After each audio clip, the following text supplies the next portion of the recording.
If you're looking for a podcast that packs in sound property advice, as well as offering you an insight into making the world of property effective and ultimately work for you, you're in the right place.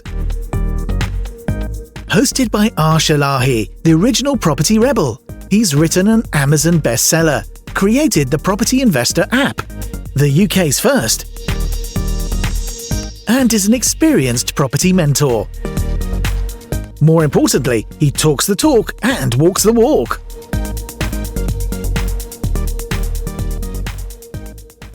Hi, and welcome to another episode of the Property Rebel with your host, Arsh. In this session, I want to just talk about two different kinds of buyers that you get for different kinds of investments and hopefully get your head around the kind of figures and what would influence one person over buying a property over another. But before we do that, I want to say a quick hello to all listeners worldwide, wherever you may be. I want to say, and I want to wish you all to be safe, well and happy, as I always do. But more importantly, welcome back to the podcast. Hopefully you're taking some real knowledge and nuggets away from the podcast. And as always, if you've got a topic that you want me to cover, please feel free to get in contact by emailing me at admin@arshilahi.com. And I'll see what I can do to get your topic covered over the next forthcoming podcasts. So, what we're talking about today. In property, we've got two kinds of buyers. We've got type A, is the kind of buyer that wants to go off and develop a property so that they can benefit from the gain themselves. Now, we've got type B, is the kind of buyer, is a person that wants to buy the product that's already ready-made and income producing and also producing a cash flow. Now, when I'm recording this, I'm talking to you this as the owner of the Property Investor app. And the reason why I'm presenting this topic to you today is because when you're looking for a property, you may decide, do I build it or do I buy it ready-made? And there's no right or wrong answer here, by the way. I'm going to give you the pros and cons for each. And as a result, you decide whether you're going to go for type A or type B. Now, you may have been in a position where you've looked at a property that was, let's call it an example, as a single let. As a single let, your intention is to turn it into a multi-let. And as a result of that, so we're talking about turning it from single buy to let, standard, let's say 3 or 4 bedroom terraced house, turning it into a 4/5 bedroom HMO. And you're going to want to do the conversion work. So that means that if you're in an Article 4 area, you may want to go off and get planning for it, and then you've got to go and get the building regs, etc., etc. Or if you're not in an Article 4 area, you'll literally just carry on and do the development work. So that could be putting in fire doors, fire alarm, run the fire risk assessment, also potentially put in en suites, potentially upgrade the property, so putting new kitchens, putting new bathrooms, etc., which means that you're going to spend a fair amount of money. Now, let's have a look at this from a cost or capital input point of view. So when you purchase the property, you'll generally buy the property, and it will also depend on the way. So I always talk about getting into the deal and also getting out of the deal. So when I look at this strategy with you today, I want you to think about not only the financial impact, but also the impacts of getting in and also getting out. So getting in, how are you going to buy the property? Are you going to buy it with a standard mortgage? Are you going to buy it with, let's say, a 3% product with Shawbrook? By the way, other lenders are out there. Or are you going to go in with something like bridging finance? And I have done a previous podcast on the pros and cons of bridging finance. Now, the reason why I say this is because if you're going with a normal buy-to-let mortgage, and let's just use the example of the 3% with Shawbrook, how long are you going to be tied in there for? So are they going to try and tie you in on a 2-year fix? Are you going to try and find something with a 0% redemption penalty, a 0% redemption, which means that you don't get hit with any penalties? Or what products are you going to go in for? And the reason why I say that is because if you go in with a 2-year fixed, that means that if you were to build the product, and when we say build the product, turn it into a HMO, you're then going to be stuck when it comes to refinancing, because then if you try and refinance 6 months later or a year later, whilst you're still on the fixed product, it means that you're then going to get hit with a redemption penalty. Now, redemption penalty is a penalty which the existing mortgage lender, and in this scenario it would be Shawbrook, they will charge you a penalty for trying to redeem the product early or trying to redeem the loan early. And this could be anything from 3, 4, 5%, all depending on the product that you got. That's why it's really important that when you speak to your broker, you understand the fees that are associated with the product. So if your intention is to buy, refurb and refinance, you need to look for a product that will not allow you to get hit with penalties when you're looking to refinance. So you need something with a 0% redemption, or you need something like a bridging finance, which means that there are no penalties and you go from a short-term loan, which is bridging finance, onto a long-term loan, which is like the standard refinance products like your Shawbrooks, your Aldermores, your Keystones, you know, your Birmingham Midshire products, etc., etc.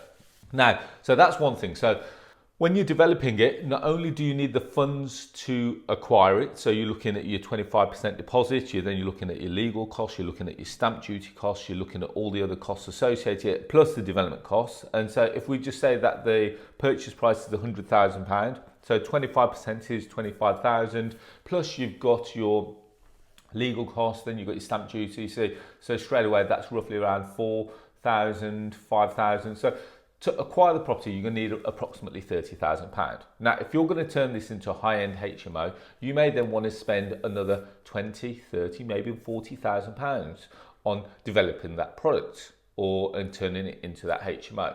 But before you do that, obviously you need to understand what the end value is so that you can see, is there any real benefit in order for you to do that? If you're purchasing it for 100,000 and you're spending another 40,000 on it, there's no point developing that product if you think it's only then going to be worth 140,000. Now, let me tell you the reason behind this is because if it's valued at 140,000, you've put in 140,000 into that property. So you've put in obviously your 25,000, your 30,000 acquisition costs plus your 40,000 development costs. So it means that capital in, you're actually in 70,000 on 140,000 asset, which means that in actual fact, you've put in 50% of the funds. Now for me, and I'm saying this from a personal perspective, that I don't think that is probably the best use of your capital, because on 140,000 now asset, if you try and refinance on that, I'm using my calculator here so you can hear me tapping away. 75% of that, that's going to value up at you're going to be able to lend 75% of the 140,000, providing it values at 140,000, which means that they're going to lend you approximately 105,000, which means that after they've taken out some of the fees, you'll be left with circa between 100 to 103,000, which means that you've still got £37,000 left in the deal. Now, when you look at 37,000, divide that by 140,000, it means that you've still got approximately 26% of your capital left in the deal.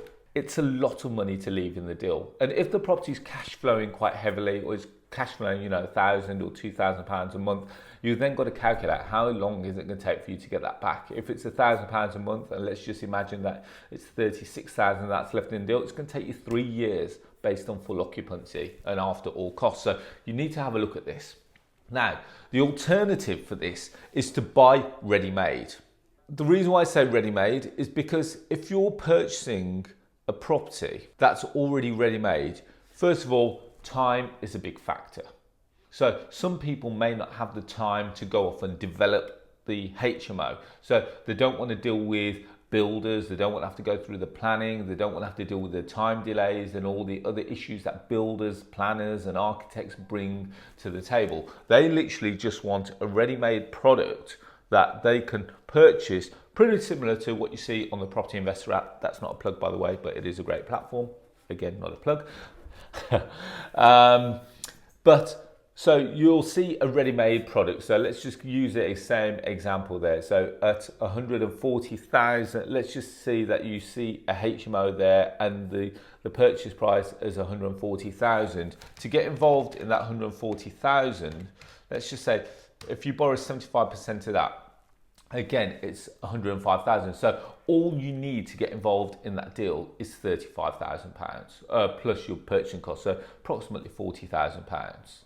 So when you look at having to put in 70,000 and getting the same gain or the same product that you would get by putting in the 35,000, it kind of, for me, doesn't make sense.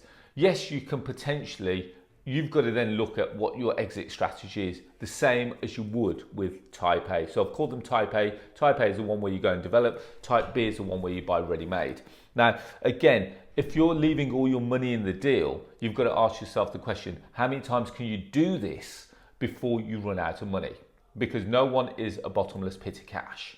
And so in that respect, if you're leaving £35,000 in a deal every time, how many times can you do that before you actually run out of funds and your property journey comes to kind of a bit of a halt until some of your properties increase in value?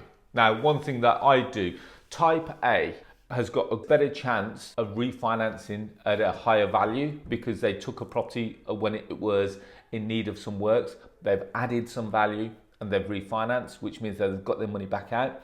If you're type B, you may be restricted to how much you can refinance that property. So like I've said, I'm trying to give you pros and cons for both types here, and you decide what sits well with you, because there are restrictions against both. Remember, with type A, you have to acquire the property, then you have to go off and deal with builders, you've got to do the project management, and then you've got to get it all let out. With type B, you're buying a ready-made asset, but the difference with type B is that you may be paying a premium as a result of purchasing it ready-made. So because type A has already done all the hard work, type A also wants to be compensated for that work that they've done, and type B will be paying that because it is a ready-made, almost like a ready-made product off the shelf. Now, if you can see a way that you can add value as a type B buyer, so for argument's sake, type B might say, well, in actual fact, yes, it's already a 5-bed HMO, but I can potentially add further value by doing this. And it could be something as simple as adding another room or adding a few more en suites and increasing the rent, and then potentially re-gearing. And when we talk about re-gearing, we're talking about leveraging on finance. Again, increasing the value and then refinancing it against its enhanced value. You're then able to pull as much of your money back out the deal, allowing you to go again and again and again. Now, one of the other reasons why type B will be attracted to a ready-made deal is that, first of all, it is time.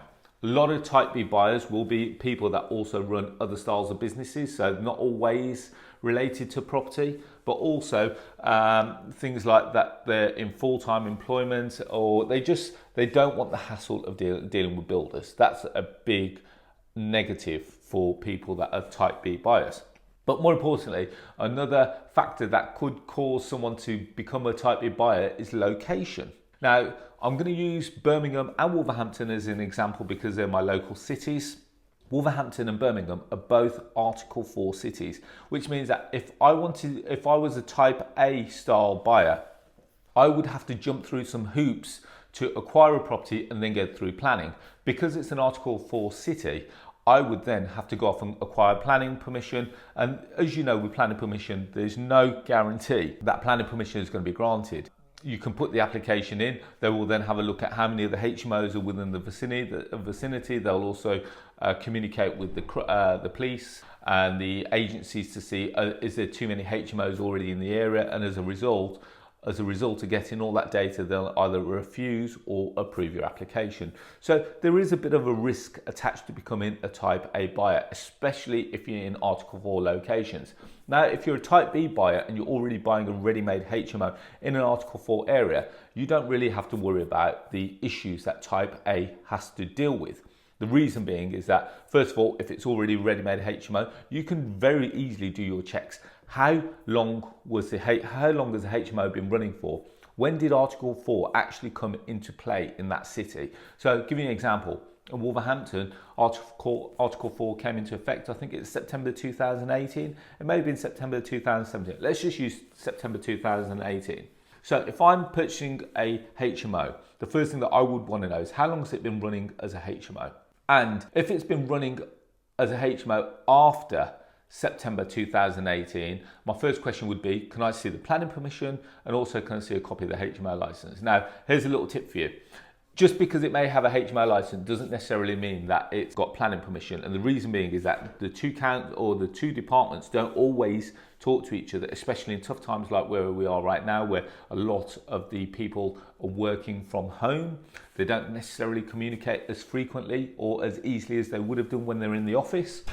So just because it's got HMO doesn't a license doesn't necessarily mean that it's got planning permission, and vice versa. Just because it's got planning doesn't necessarily mean that it's got a license. So you do need to check that it ticks both boxes, because when you do come to refinance or you try and get finance for it, these are one of the things, or two of the things, that the lenders are going to ask for. Has it got planning? If it's an Article 4 area, how long was it been running as a HMO? If it's after September 2018, let's have a look at the planning documents. Let's have a look at the planning permission and the decision notice. Let's also then have a look at the HMO license. Now, if it was created before September 2018, you can ask the question of, let's have a look at the license. When was the license granted? You want that license to be granted before 2018, and the reason being is because you want something in writing from the local authority to confirm that they understood that this property was fully operational as a HMO before Article 4 came into play, which means that you kind of benefit from something called grandfather rights. It's inherited its use as a HMO as a ready used property before Article 4 came into play.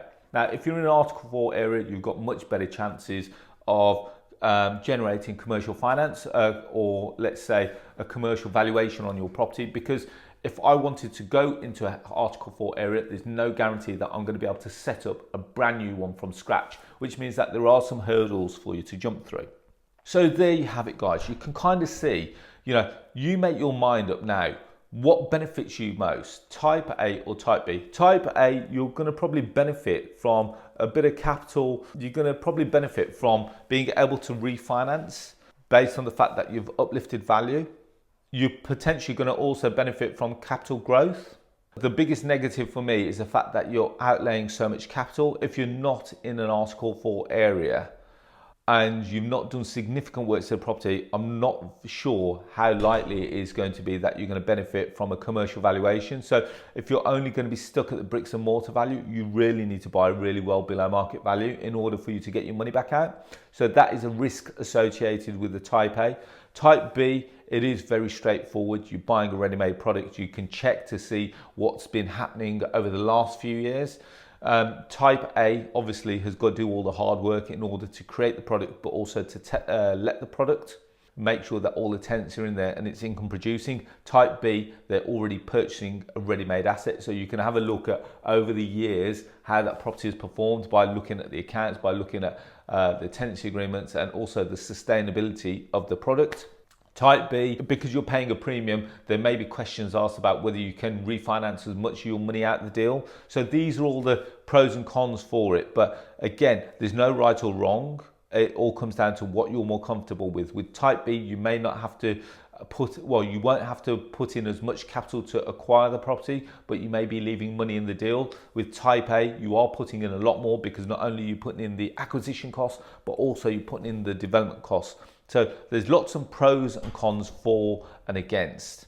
And these are the things that I see on a daily basis as people approach us when they're buying properties off us on the Property Investor app.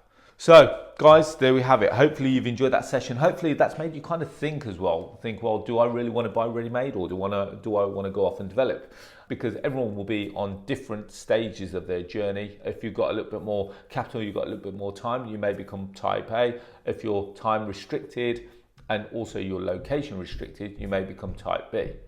So guys, hopefully you've enjoyed that. As always, if you like content like this, I pump out content like this on my YouTube channel every Thursday at 4 p.m. UK time. All you got to do is go to YouTube and search for Arsh, which is my YouTube handle, and you'll see that I've got hundreds of videos on there. Feel free to subscribe to the channel, which would be much appreciated. As always, you can connect with me on social media. You can find me on Facebook, LinkedIn, Instagram, Twitter, and also Clubhouse. If you've got any questions, again, please feel free to reach out to me. You can email my assistant admin at arshilahi.com. And then finally, if you haven't already done so, have you downloaded the Property Investor app? It's the UK's first property investment platform, which showcases all kinds of deals all over the UK. So we've got, as we've discussed today, HMOs, we've got below market value opportunities, we've got rent-to-rent opportunities, we've got lease option opportunities, we've got service accommodation deals, we've got commercial deals, and these are all the things that we've got on the app all over the country. So regardless whether you are, again, if you're Type A, we've got properties that you can refurb and you can bring and add value. If you're Type B, we've got the ready-made stock for you there as well. So feel free to go and download the app. So if you haven't already got it, you can go to our website, which is www.propertyinvestораpp.co.uk, or if you have a smartphone, you can go to the App Store and type in Property Investor. You'll see our little logo. It's a little blue house with a little key in the middle. Feel free to download it. It takes 2 minutes to register, and you've got all the deals in the palm of your hand within 2 minutes. So guys, as always, hopefully you've really enjoyed this session. You've taken some stuff away from it. It's really made you think about what you're looking to do moving forward. As always, I'd like to wish you all to be safe, well and happy, especially in these turbulent times. And I look forward to speaking to you all very soon. Thank you and bye-bye. The large majority of people make a positive change if they take immediate action. So act now. Download the Property Investor app and join Arsh on his social media channels to excel your property journey.